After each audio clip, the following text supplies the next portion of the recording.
The lively chatter of the terminal softened as passengers began boarding their international flight, each ready to embark on a journey that promised hours of comfort.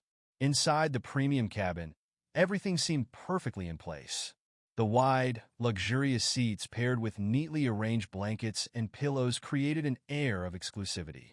The faint aroma of freshly brewed espresso lingered, blending seamlessly with the scent of polished wood accents.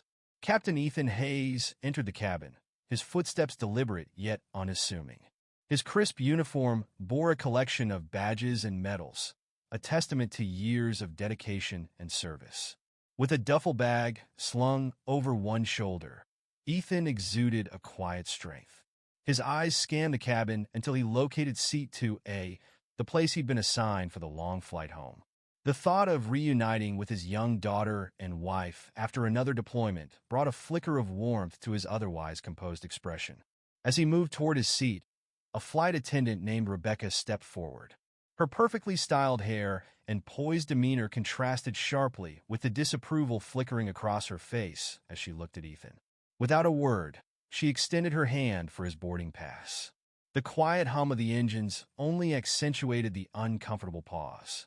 Rebecca walked briskly to the service station, her polished heels clicking against the floor. She examined the boarding pass, her brow furrowing. How did he end up here? She wondered. Although she kept her thoughts to herself, her rigid posture betrayed her skepticism. Ethan stood patiently in the aisle, aware of the eyes on him. Nearby, two businessmen exchanged glances, their voices low, but not low enough to escape his notice. Must be some kind of mistake, one murmured, adjusting his tie. You think they gave away an upgrade by accident? The other man smirked. Maybe he's part of the airline security detail, he whispered, sneaking another glance at Ethan's uniform. Ethan, accustomed to such encounters, remained calm. His military training had prepared him to endure far greater challenges than judgmental glances or whispered remarks. Instead, he focused on the joy waiting for him at the end of the flight, the embrace of his family, who had missed him deeply during his time away. Rebecca returned moments later, handing back the boarding pass with an almost imperceptible sigh. You're all set, she said tersely, her tone cold. Please take your seat. Ethan nodded and made his way to 2A. After placing his bag beneath the seat in front of him, he leaned back, trying to relax. But the atmosphere was far from welcoming. Rebecca lingered in the aisle, her gaze flickering toward Ethan, her usual warmth noticeably absent. As the drink service began, Rebecca approached his row with a tray of beverages. Her smile, so effortlessly bright for other passengers, vanished when she addressed him. Can I get you something, Captain? She asked, her tone clipped and formal, as if his presence were an inconvenience. Just some water, thank you, Ethan replied evenly. Rebecca placed the glass on his tray with a sharp thud, the contents sloshing slightly. Here you go, she said curtly before turning on her heel. Across the aisle, a teenage girl nudged her mother. Why is she being so mean to him? She whispered. He didn't do anything wrong. Her mother frowned, but said nothing, her disapproval clear as she watched Rebecca's behavior. Ethan took a small sip of water, his face remaining impassive. His years in service had taught him the value of staying composed under pressure. But beneath his calm exterior, he couldn't ignore the sting of being singled out. It wasn't just the rude tone or the lack of courtesy. It was the judgment behind it, the assumptions made without even the smallest effort to understand his story. Rebecca continued her duties in the cabin, her professional demeanor unchanged. But Ethan knew this interaction wasn't over. He was determined to leave her with something to reflect on. Ethan remained calm, his hands folded neatly in his lap. His upright posture projected dignity, even as a quiet unease lingered in his chest. Around him, the cabin buzzed softly with muted conversations and the occasional clink of glasses. Though his face betrayed no emotion, he was acutely aware of the lingering stares and murmurs. This wasn't new to him. Over the years, he'd encountered prejudice in many forms. Whether subtle or overt, it always struck a nerve. For a man who had sacrificed so much, The quickness with which others dismissed him based on appearance was a wound that never fully healed. 2 rows ahead, a woman leaned toward her travel companion.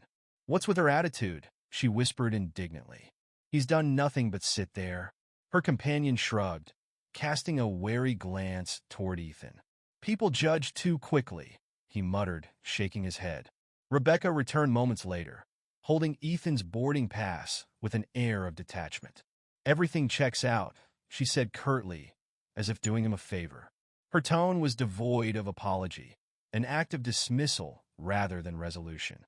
Ethan accepted the boarding pass silently, slipping it into his pocket. But he wasn't one to let moments like this fade without addressing them. Rebecca moved through the cabin with her usual efficiency, but there was a tension in her movements now. She couldn't ignore the whispers or the pointed looks from passengers who had clearly noticed her earlier behavior. When she passed by Ethan's seat again, he extended a folded piece of paper toward her. "This is for you," he said calmly, his voice steady but resolute. Rebecca paused, clearly taken aback. Hesitantly, she took the note. Her fingers trembled slightly as she unfolded it. The carefully written words etched on the page hit her like a wave. "I am Captain Ethan Hayes, a decorated veteran with over a decade of service to this country. I've risked my life to ensure the freedoms we all enjoy today. This ticket was purchased just like anyone else's in this cabin. My appearance and title don't diminish my right to be treated with dignity. Reflect on the assumptions you've made today and ask yourself if they align with the person you strive to be." Rebecca's face flushed a deep red as she read. Glancing back at Ethan, she saw no anger in his eyes, only an unwavering calm that made her own behavior feel even more jarring. Nearby passengers noticed the change in her demeanor. A man in a business suit across the aisle, who had been quietly observing, spoke up. "Captain Hayes, is everything all right here?" he asked, his voice firm yet respectful. Ethan gave him a polite nod. "Everything's fine, thank you," he replied, his tone steady. The cabin seemed to breathe a collective sigh of relief as the tension began to dissolve. Passengers, emboldened by the exchange, began offering their own words of support. A young woman from the row ahead turned to face Ethan. "Captain Hayes," she said warmly, "thank you for your service, and for handling that so gracefully. You've set an example for all of us." Ethan nodded, a faint but genuine smile breaking through his reserved demeanor. "Thank you," he said. "Moments like this remind me why I serve." Rebecca retreated to the galley, her mind swirling with the contents of the note. Each word seemed to echo louder as she replayed it in her mind, the weight of her actions sinking deeper into her conscience. As the plane began its descent, Rebecca emerged from the galley, her steps hesitant but deliberate. She approached Ethan's seat with a visible mix of guilt and determination.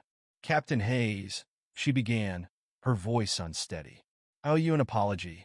The way I treated you was wrong, and there's no excuse for it. I'll do better, I promise." Ethan rose to his full height, his calm presence filling the space between them. "Apology accepted," he said simply. "But remember, respect isn't optional. It's a basic right." A ripple of applause broke out among the passengers. The sound began softly, but grew louder as more people joined in, their appreciation for Ethan's grace and integrity resonating throughout the cabin.